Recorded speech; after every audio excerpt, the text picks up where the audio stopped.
Hello, my friends and Elm Street family. Today is Wednesday, May the 6th, and it's Miss Jo coming at you from Charlottetown, Prince Edward Island. Today we're going to continue on with some stuff from Big Life Journal. It's a little bit still about the growth mindset. It's still a part of that.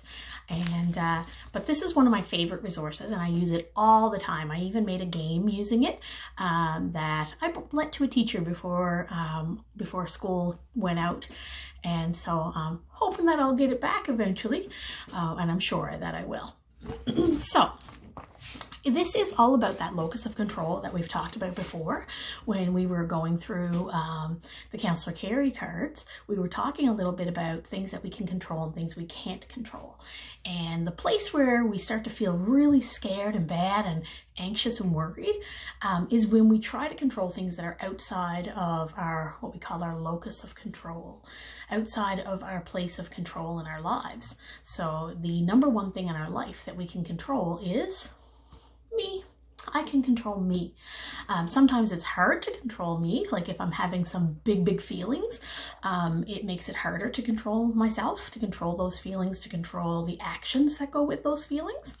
But with practice, just like with growth mindset, when we practice, we get better and better at it. So just like that, then when I practiced my self-control, my self-regulation, we call it, then we get better and better at it. So we're going to talk today about things I can control and things I can't control. So I took this and I actually made a game. You could draw something and make something on your own that would be similar. And this first sheet just has a bunch of examples. So up here, it's things I can control. So in this circle is stuff that you can control. Like my behavior is one. Now that's one that some kids say that sometimes they feel like they can't. And that's a part of, it's what it is you can't yet. You haven't figured out how to do that all the time yet. But there are times when you can control your behavior by making choices. My goals. So you set your own goals, just like Miss Jo set a goal yesterday with my Power of Yet poster.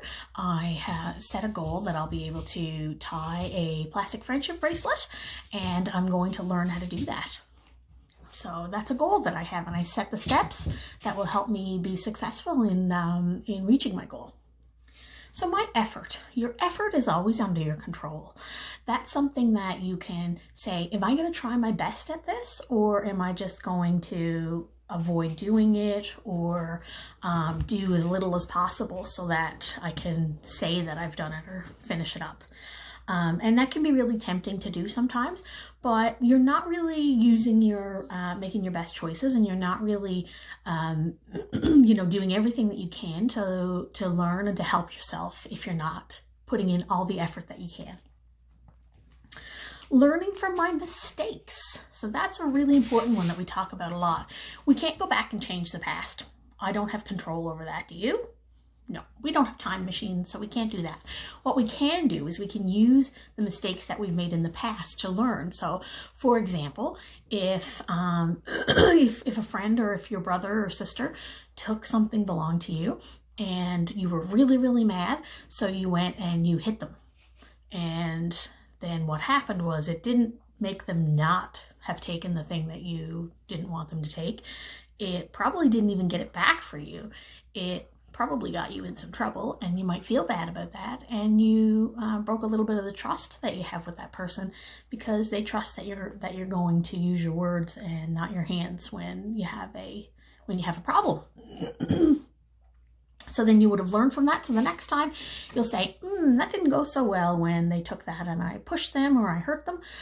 So maybe this time I'm going to try to take a few deep breaths first before I go and talk to them, and then say, I feel upset that you've taken my toy and I'd like it back, please.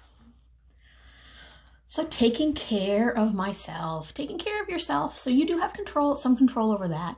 Not every kid has the same foods and the same healthy foods available to them, because when you're a kid, you only have whatever your parents provide to you, whatever they can give you. But if you, when you have the food in front of you, if there's some vegetables there and some variety of things, you have control over whether you eat it or not, right? So that's something that you can control. You also have control over when you exercise or whether you sit on the couch all day. That's something that you control. So your health, taking care of yourself, whether you brush your teeth or not, if you spend enough time brushing your teeth when you do brush them, those are all things that you control. Who my friends are.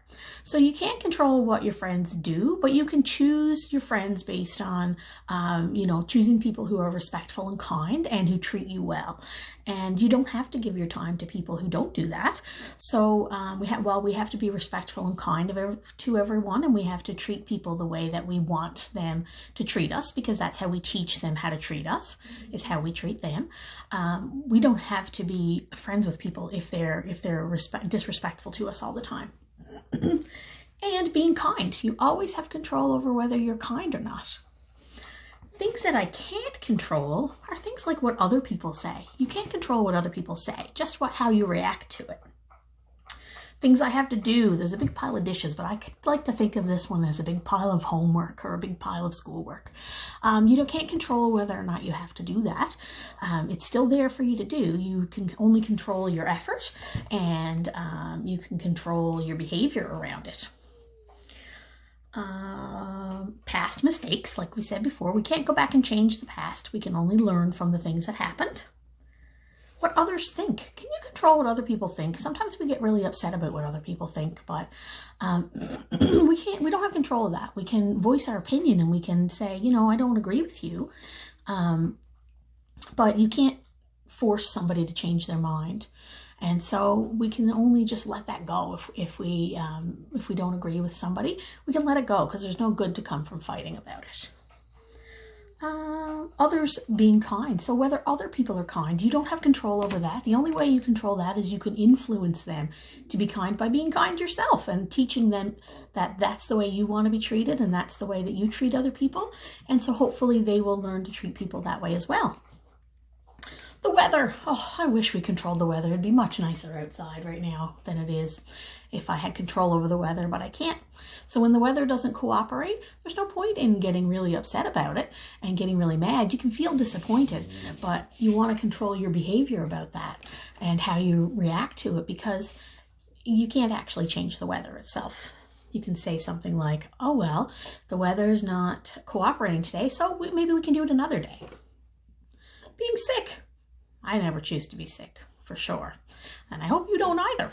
But when it happens, it can be disappointing because we can miss out on things that we really want to do or places we really want to go. But our bodies need us to rest, and we have to honor our bodies and do what needs to be done and look after ourselves. All right, my friends. So that's your things that I can and can't control. You can make a blank copy. This is a blank copy that came in the Big Life Journal, but you can do something similar and make it on paper and make up your own. And that's what I did in the game that I lent out to a teacher, and that I'll show you maybe some other time once I